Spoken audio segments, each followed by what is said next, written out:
Shotcaller Nation? It's your boys, the Shotcallers, with our first ever live video podcast. Live? Well, yes, somewhat live. Somewhat live, yeah. As soon as this uploads, we will be officially in the past. Yes. But I'm living right now, though. Yeah, we wanted to bring you a new medium of entertainment. We've been doing, the podcast audio for a while. We thought we'd finally go to some video. A lot of the people that we know personally actually preferred listening to it on YouTube. Yeah. So why not add some video? Quick Give them upload. something to look at, too. Yeah, definitely. Let our fans see our faces. Unfortunately, Richard couldn't be here for this milestone, but he'll be back with us in the next episode, and hopefully we can get him on camera. Yeah. But without further ado, let's get right into it. First, want to knock out some social media. Of course, we launched our Instagram a few weeks ago. Got some followers on there. That's _shotcallers on Twitter. On Instagram. shotcallersshow on Twitter. If you want to send us a message, shotcallersshow@gmail.com. I missed anything? Oh yeah, YouTube channel. Just search this Shotcallers. So once we get our official URL up, we'll share that on our social media as well. But like I said, let's jump right into it. Let's get started with some quick news. What do we got, Andre? All right, quick news. So, CJ McCollum signed a 3-year extension with the Portland Trailblazers. What is that, $100 million? $100 million. Yeah, gets him just over $150 million for the rest of his payments. I think. What do you think that says for Blazers long term? It seems like they're committed to that front court. So a lot of times when guys like that in an organization get that type of extension, that means that they believe in what they've been doing. They feel like they're one step away. I mean, they were just in the Western Conference Finals. Right. I think they feel like if they would have had, been at full strength with Nurkic, which should be back, at least, a quarter of the way through the season is what they're anticipating. I think they feel like they're just that one step away, and you no longer have the Warriors in front of you. It's anybody's game. Yeah, it's open in the West. So I think they want to lock down that duo, that backcourt duo. It does a lot for team chemistry and for the organization when you have two guys that, are so bought into not only the team, but the fandom. I think they love the city of Portland. Portland, I don't think you would consider one of the major markets, so it's really huge for them to have two guys with that much talent wanting to stay, and it's evident in him, being willing to extend. Most guys are like, I'll just wait for free agency and then let's see what happens then. Yeah. But I think he likes being there. I think his relationship with Damian Lillard is huge. I think it bodes well for them to be able to do that. Nurkic is probably the next one they'll take care of. Probably not this year, but maybe at the end of the year. I think they're in a win now mentality, which is apparent with the Whiteside trade. So I think they believe in what they're doing, and I think they feel like they have the right personnel to make it happen, either this year or next year. Yeah, and I think it's a good sign for the franchise in general, right? They've got, like you said, the fans have players that they really like looking at or cheering for, and they're just a wholesome group. So I think with them, it's a good sign for the franchise because you want to see that kind of confidence from a front office in your players. You want to see that kind of loyalty to them, and I think, like you said, like they're trying to win now, and yeah, I think that's just a good thing for them going forward. With the West being as open as it is now, and CJ being a premier talent, he's a top 2 guard in the league. So it's good to get him for 3 more years. I think it's a smart move too. You don't know what's going to happen with the cap in the following years. It's kind of fluctuated, but it's stayed pretty steady at the same time around 110 area.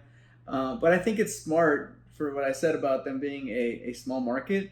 You see what happened this offseason, and it's how many people shifted from a team that you probably didn't expect at the beginning of the year. Okay, at the beginning of the year, people weren't thinking Kyrie's gone. They were thinking the Celtics are going to be a monster team. Yeah, they think the Celtics are going to win 67 games. Who thought KD was as unhappy? There was speculation that he might leave, but even towards the end of the season, they were like, for things to end the way they did. Yeah, and then you've got so many changes that I think it's smart for Portland to say, you know what, let's not take chances and. Like, we made it to the Western Conference Finals, right? And now everyone else is crumbling. Things are changing. Landscape's looking different now. So I think there's going to be some growing pains in some of those organizations. Right. So for a team to be that established, that's a huge advantage for them. We talked a little bit last week about them losing some people and losing some depth, but I think that as long as that core is strong, I think that's what they're trying to keep. Yeah, those 1, 2, 3. I think they'll be fine.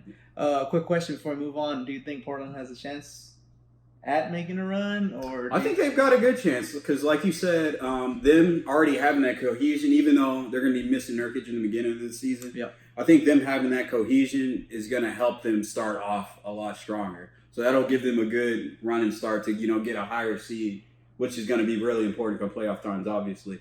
But even ignoring all that, I think they should be a strong enough team that you can consider them a contender for the Western Conference Final.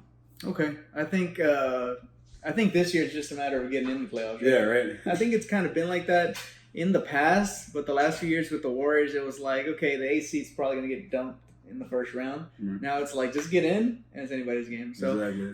To your point, I think the biggest positive they can gain from all this is to have home court at least in round 1. Yeah. And then just kind of hope the momentum carries them after that. But if they can get a top seed, I don't see them being like top 3, maybe top 4. I mean, they were top. Yeah, they have to have a really good run to get top 3. I could see top 4. Yeah, I think more realistically, just to be conservative, I think 5 or 6, 5th or 6th. Fair enough. Even if hi Portland Trailblazers fan JB thinks so. Like I said last week, I think they definitely overall it was a net negative. Yeah. Just because of the depth they lost. But I do like some of the acquisitions, and of course, Nurkic is back. Right. What else we got in quick news? Somebody put on some weight. Yeah, my man Trey Young Besides me. reportedly put on 12 to 16 pounds. We're not going to say that's all muscle, but for a guy who's just under 6 foot, walking around at 170 pounds. Yeah. That's like flyweight in the NBA. Yeah, I think it's huge that he put on that weight because we think about Trey Young pre-draft. Right? There was a lot of comparisons to Steph Curry. Right. And while Steph Curry isn't the most physical player, one thing that he does very well is he can attack the rim, right? He's not afraid of contact. Yeah, some people say he's a little soft. Once he's in contact, you might rattle him. But I think overall he doesn't shy away from the contact, and he goes to the rim, and he's so versatile in being, with his dribble, off the dribble. He can obviously fighting through screens constantly. He can obviously play off ball. He can shoot in transition. He's just a great player overall, right? Finish. To be able to try to live up to that hype is going to be difficult, but I think putting on a little bit extra pounds allows Trey Young to be able to do those things a lot easier because these guys are huge. It's not these dudes are behemoths. He's out there battling, and he wasn't exactly lights out from 3 points. Yeah, so he was like 33%. I expect that to go up, but the only way that goes up is if you demand space. Right. Sometimes, when you play ISO the way he tends to do at times, especially with a team that's not super deep, he doesn't really have that number 2 that's immediately available. I think it's important that he can create that space, and if he has that threat of being able to go to the rim, he's going to get that that's space. just one more thing to add to his game. Yeah. And speaking of one more thing to add to his game, there's also rumors that towards the end of August, he's going to be working with Kobe on his mid-range. So hopefully, Kobe Bryant, Kobe Bryant. So hopefully he doesn't end up like our man Jason Tatum. I was about to say, see what happened with Jason Tatum when he started top 9. I guess it can only be positive to get training from a guy like that. But at least the mentality piece, the game, and the work ethic as well. And he's a smart guy, so he knows how to find the right players. Yeah, I think the biggest thing when you're learning from the players is try not to force it. Right. Play your game. Exactly. The work ethic and the mentality is good, but don't try to be Kobe. Yeah, I think Trey's a smart enough player that he'll know when to do what. Like, when do I need to go mid-range, when to make the play, when to shoot. So this just reminded me, I had somebody, a friend of mine, say he thinks that Trey Young is going to have a better season than Luka, despite Luka being the rookie of the year. That was a huge hot take that just kind of threw me off, and we kind of clowned him a little bit because we were like, what? But he says if Trey Young was on the Mavericks would have made the playoffs. Oh. What do you think? I do not agree with that at all. I think Trey's going to have a very good season, especially if he gets all the training and does as well as he's projected to be. But the East is going to be weaker too, so he's going to look a lot nicer. But at the same time, man, I've been looking at Luke on Instagram too. Man, he's been putting in work. Well, that was my counterpoint. Is he says that Luka had more help, and granted, I think we would agree that it was for the first half of the season, I'll say that. But even then, that's still historical great stats he put up. And Trae Young's in the East, so that kind of goes with your point. He's in the East. Even if he had a worse team, he had less competition. Right. So he should have done better, just in that regard. But okay, so you disagree? I disagree. Luka's gonna explode. Luka's gonna be really good. Chris Tapps is gonna help him spread the floor so much that it's he's gonna get a lot more assists this season. Yeah. He's gonna have a lot better looks. I just hope he elevates his defense. Yeah, that's the thing that everyone wants to see. It's been a thing from our stars. I mean, it was Dirk for 21 years. Exactly. So I say stars, but our star. Dirk for 21 years, that was always the thing. He's a defensive liability, so hopefully Luka doesn't follow those footsteps. Yeah. Okay. No, I'm excited to see that rivalry going forward. Like I like both those guys, Trey and Luka. Trey and Luka, yeah. So I expect good things from both of them, and I hope that they kind of propel each other. I think to your point, you just said it's gonna look nicer because he's in the East, but it's also gonna look nicer because Kristaps is gonna take touches away. Oh yeah, I think he has to be your primary scorer. Yeah, that makes sense. Yeah, like yes, a big man with that many skills. Luka's gonna run the offense. Obviously, the offense is gonna run through him as far as when he's bringing up the ball. Yeah. And Kristaps going to play off ball quite a bit, but like you said, you have that much skills and you're 7 feet tall. Yeah, you got to give the guy the ball. This shouldn't make him let him get to cooking, man. Yeah. I'm excited. Yeah. So we'll see how that goes. We got some good basketball up ahead next season, guys. Yeah. Let's move on to our next segment. It's going to be our Twitter segment. We said we'd bring it back. Not a whole lot of news besides what we just talked about. So let's jump into some Twitter. Our latest team is going to be none other than the LA Clippers. Huge trade / signing. Of course, they got Paul George and Kawhi Leonard. So let's go ahead and take a look and see what Twitter thinks. First tweet is actually from I hope I don't pronounce this wrong, but at Jalbrechtson35. He says, I don't know if the Clippers have cap space or not, but please do some Sadie shit to get Jamal Crawford on that team. Lou Williams and Crawford off the bench, and then you put the mind blown emoji. Mind blown. So, as y'all know, Jamal Crawford. He was on there, 2-3 years ago? About 2 years ago, right? Yeah, it was a few years ago. I mean, another guy that, in contention for 6 man. Yeah. Maybe not anymore. I think he's 38, 37? I'm not sure. No, he's old. Exactly. He's old, man. But what do you think? Do you think if they could pull it off money-wise, do you think that... I'm sure Jamal Crawford's still willing to take a bet, man. I think I haven't looked at the Clippers' numbers, but that'd be a good acquisition for them. They have a lot of ISO scores, like a lot. Mm-hmm. But what do you want to come back? Yeah, I think he's still out there looking for a contract, so okay. I think he'd appreciate that. And that's a team that would give him a chance to compete for a title too. So let me ask you this: with how deep that team is, because that's why a lot of people give Clippers the edge, right? The thing is, that's also a team that's probably going to have a lot of resting because Kawhi, he needs to rep, so they need even more depth. Yeah. Right. So I feel like with the West continuing to get as stacked as it is, more and more, having a player like Jamal Crawford, assuming because Jamal Crawford, he's one of those players, he's either on or off. Yeah. So if you have the opportunity to have him when he's on, you take that. I just hope it's not one of those guys that you use all season and then come playoff times you kind of put him on the shelf. Oh, you know what? Yeah. I just kind of hate for that to kind of go that way. Nah, I trust Doc Rivers, and plus he knows their system. He's played with them before, so I don't know. I feel like that'd be a good acquisition. You want a good vet like that. That's a good luxury to have. That'd be kind of like a Fred VanVleet type player. Yeah, they bring in. He's got some offense. Yeah. Got some offense. We're not going to talk about defense. He got that offense, though. I don't know how the money looks, but I'm sure they have enough for that minimum because I don't think they spent that much money on. Because Kawhi even took the smaller deal, right? Yeah, I think so.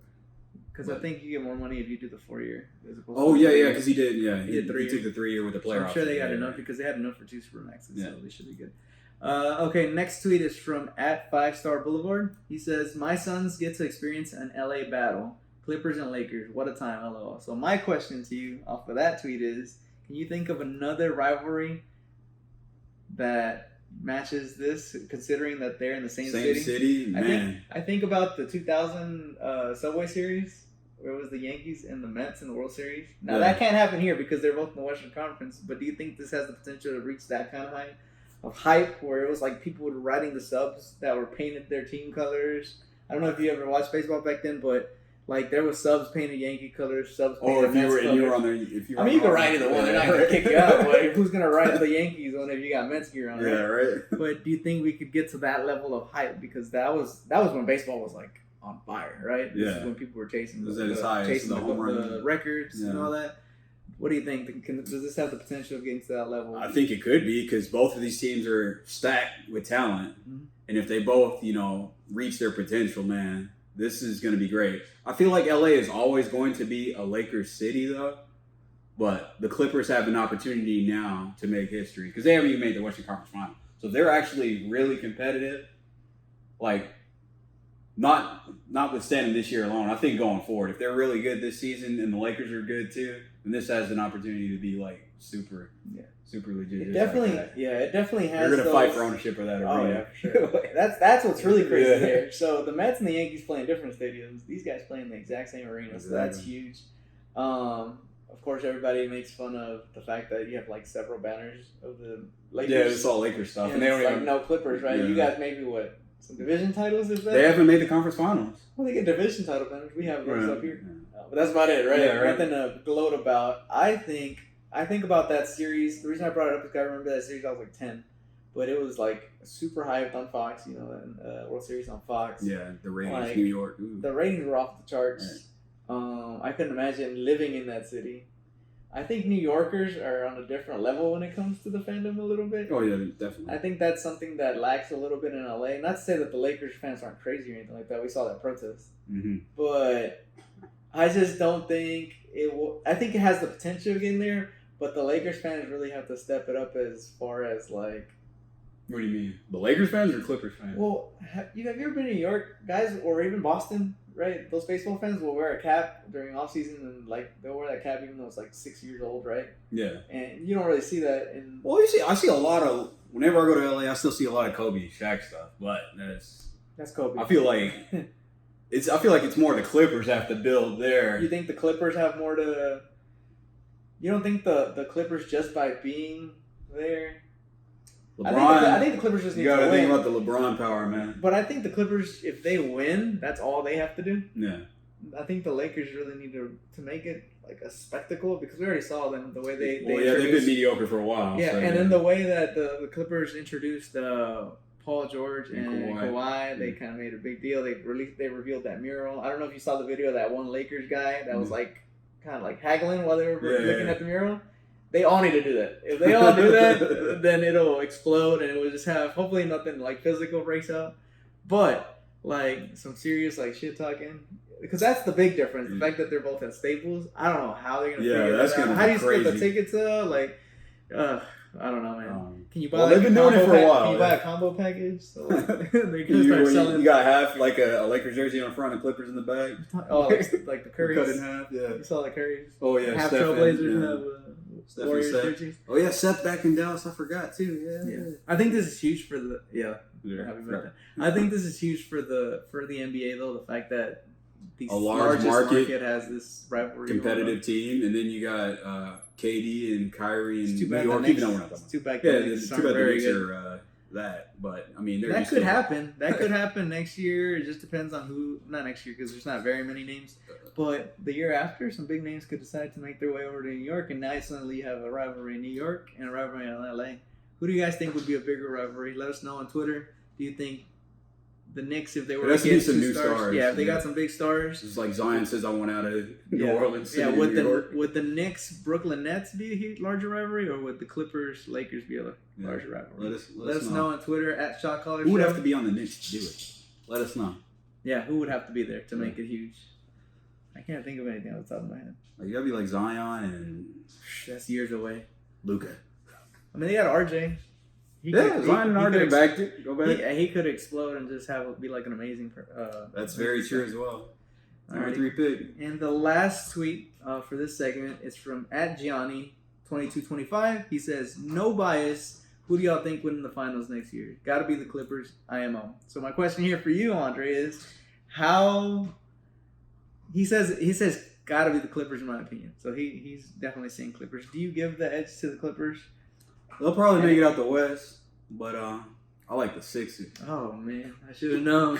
I was thinking we were gonna have a discussion about who out of the West was gonna win the title. Oh, out of the West? Well, no. I just didn't expect you. I didn't think you'd pick somebody in the East, but then I forgot that the 76ers. Yeah. This says Mavericks. Deep down, I'm still trusting the process. Yeah. So what do you think that the Sixers have to offer as far as competition to that lineup over in LA? Because you have the Clippers coming out, right? Yeah. So are you saying Clippers Sixers finals? Yes. And you give the edge to the Sixers? Yes. Why? Because Ben Simmons. Because Ben Simmons. Well, defensively wise, Philadelphia is probably still going to be one of the best defensive teams, probably at the top. Clippers. It's going to be one of them. The Clippers are. You think those two for sure? Yeah. Okay. Offensively, I think they're going to be a little bit more potent. I think if Ben Simmons. So there's a lot of wishful thinking here. I'm expecting Ben Simmons to improve a little bit. He doesn't need to be like pulling up threes or not like that. But I expect him to take more shots, build up a little bit more spacing. To make it easier for the rest of his teammates. Embiid's going to be if he doesn't have like any tendonitis injuries or any bone things like that, I feel like his condition is going to be better. Yeah, and that's what they're going to need down the road. Just those two things alone are going to be really good for them. But then, like, having more time to work with Tobias Harris, who's actually a very good scorer on the Clippers last season. He would have been a potential All-Star. I think that's going to be a lot for them going forward. And with the Clippers, like, they're still really good, but I feel like I'd like to see them in action before we start, predicting it. Because they have a lot of like kind of ISO players. I want to see them how they work in the system. Kawhi's used to working in the system. Coming from the Spurs and in Toronto as well. He does have Doc Rivers. Yeah, and it's Doc Rivers too. But I just want to see how they work with like who's going to bring the ball up? Is it Patrick Beverly? Is it going to be Kawhi? I want to see how their offense actually flows. I mean, it could be Paul George. Could be Paul George. Yeah, I want to see how that works. I think to answer this question, who I think is going to win the finals next year, if I had to just if you're just looking at talent, if I had to put the money, it would have to be the Clippers for the simple fact that they have Paul George and Kawhi, obviously, and Lou Williams, two really great on-ball defenders, the famous term best two-way players, etc. And then they have Patrick Beverly, another great on-ball defender. So they could switch and have no problem, right? You're never at a disadvantage, right? With the exception of maybe Montrez in the post, or not Zubac in the post, even though he's actually rated a very high rim protector. Some people might say, he might get pushed around by like AD or somebody like that, or Embiid, right? If they were to get to the finals. So on that regard, but that's like your only weakness when it comes to the defense. Now on the offensive side, I think they have plenty of shot makers. The great thing about thinking about like the Raptors run. The thing is, like Ben Simmons on Kawhi was very effective. It was, but he has more options to be able to.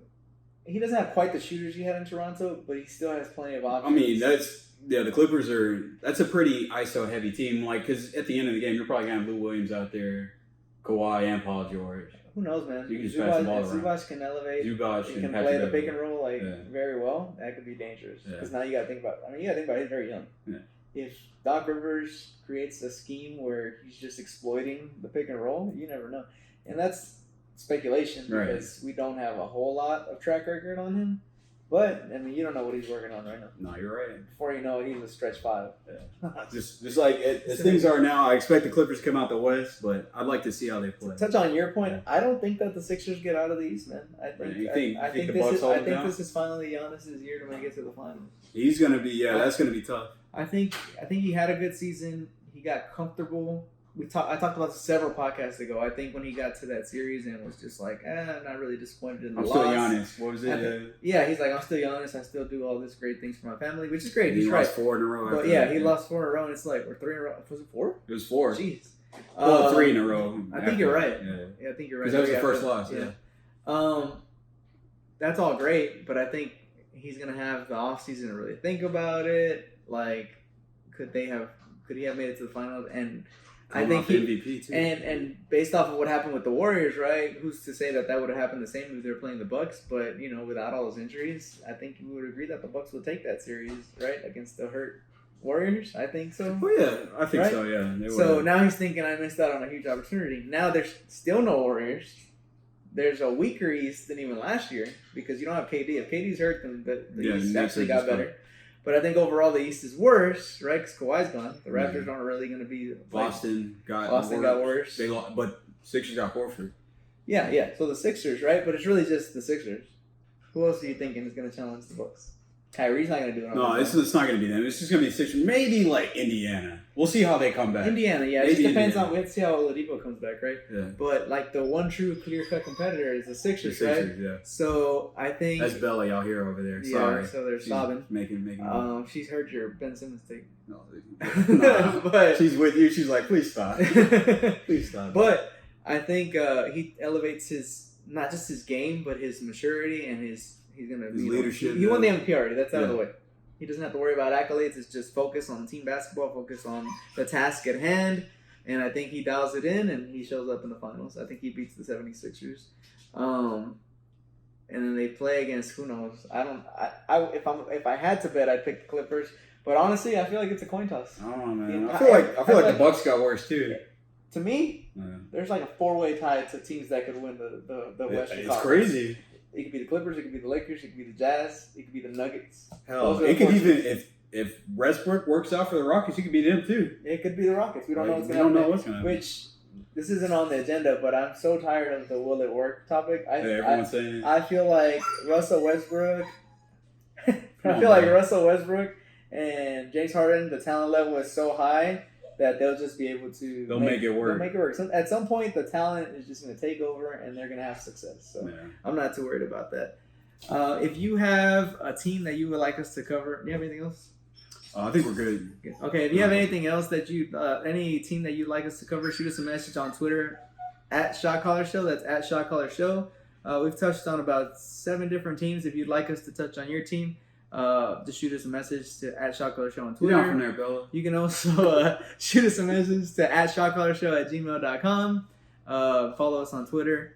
Follow us on Instagram at @D_shotcallers, and we will make sure to shout you out. Last piece on the agenda is some fan mail. Kyle sent us a message saying he has a dream scenario where Derrick Rose returns to MVP status, and then he asked us what would be a dream scenario for you. So, and we can spin it anyway. It could be a dream scenario or something that you would really like to see. That would be very cool. You want to go first? Yeah, I guess I'll go first. So this one's probably, a shout out to the fans in Seattle. NBA expansion, new team in the West, Seattle Supersonics. In the West. In the West. Oh yeah, we'll have to be in the West. Yeah, they'd be in the West. It's about as far west you go.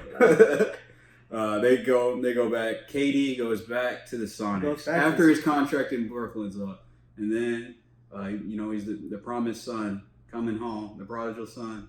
That would be to win one. That would be a for true. Seattle. That would be a true redemption arc. arc. That'd be a true coming home story, and I think if he won there, that'd be everyone would be pretty. Yeah, then he'd be right back in the conversation. Especially after an injury. Yeah, he'd be right back in the conversation about like one of the greatest of all time. I think a lot of people not disregard, but they kind of they put a damper on his titles because, and I myself included. I mean, he did join a super team and made it more super. Mm-hmm. Super duper. Yeah. So if he went back and he won it for a newly established franchise, that'd be sick. Yeah. And that's not out of the realm of possibilities. That could happen. You never know. They can decide to expand it. I think it's happened. There's plenty of TV contract to go around. The problem with that is, like, I know there's like Seattle's in contention and Vancouver, Toronto, or Canada wants another team. So yeah, but that'd be really cool. Gotcha. What about you, man? My scenario. All I want them to do is to bring back the Legends game for the All-Star game weekend.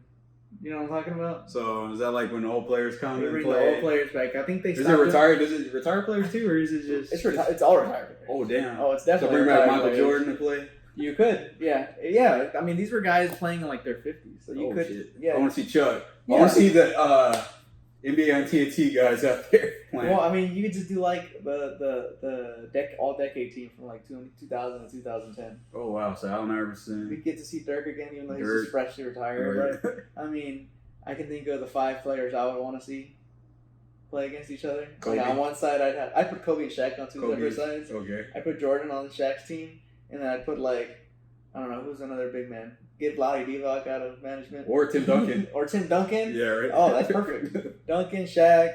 Duncan could play the 5. Yeah. Kobe, Jordan. What's another matchup we could see? You could see like Allen Iverson versus like who else had major handles? Major handles from 2010.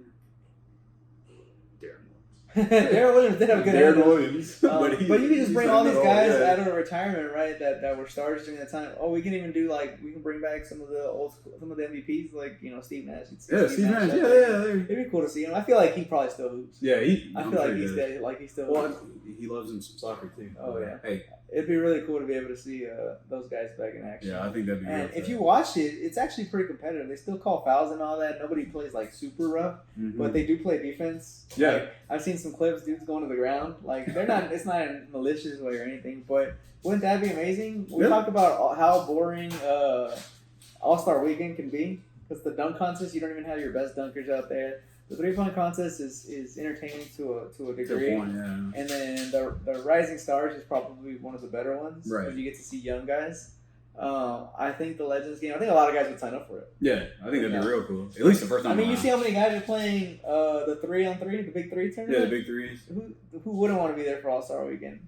Lace up in their old school Webber jerseys. Old school jerseys. You could sell so many jerseys by doing that. Can you imagine? Billups, yeah, you do All-Star Edition retros. All-Star Edition retros. You would sell those in a heartbeat. Exactly. And I think they should bring that back. So that's mine. And I think that could happen, especially with Adam Silver being so open to trying things like that. And that's not even a new thing. That's an old thing. It's just bringing back the old thing. Yeah. So that's my thing. Let me know if you guys would rather see the Supersonics come back. Or if you'd rather see the Legends game come back. All of Seattle's going to be like, fuck you, JC. All of Seattle's going to be like, we want a team. Actually, I think I'd concede on that one if it meant adding another NBA team. That'd be pretty cool. If you have any ideas for something that you would like to come back, like what Kyle sent us, if you have like a dream scenario, maybe a favorite player you'd like to see flourish again. He talked about Derrick Rose becoming MVP again. Or getting to MVP level, I think that'd be pretty cool. That would be. We all saw that redemption, that 50-point game he had this year. Really emotional, so it'd be kind of cool to see him, kind of get his redemption. But if you have any dream scenarios you'd like us to talk about, just shoot us a message. Again, keep talking about Twitter, but that's how you get to us at Shotcallers Show. Yep, send us a DM, man. Yeah, we really appreciate it. If you share with your friends, just let them know. Share the handle at Shotcallers Show. Send us a message, shotcallershow@gmail.com. We also have Instagram, _Shotcallers. Search for the Shotcallers on YouTube. Again, this is our first time. This is exactly where we're uploading this to. Like, comment, subscribe. Definitely like, comment, subscribe. We want to grow the show as quickly as possible, but we also understand it's a process, and we appreciate you guys taking the time out of your day to listen to us. But for now, I'm JV. This is Andre, and that's Bella over there. That's Bella over there making all that noise. And we're the Shotcallers. All right, take it easy, guys.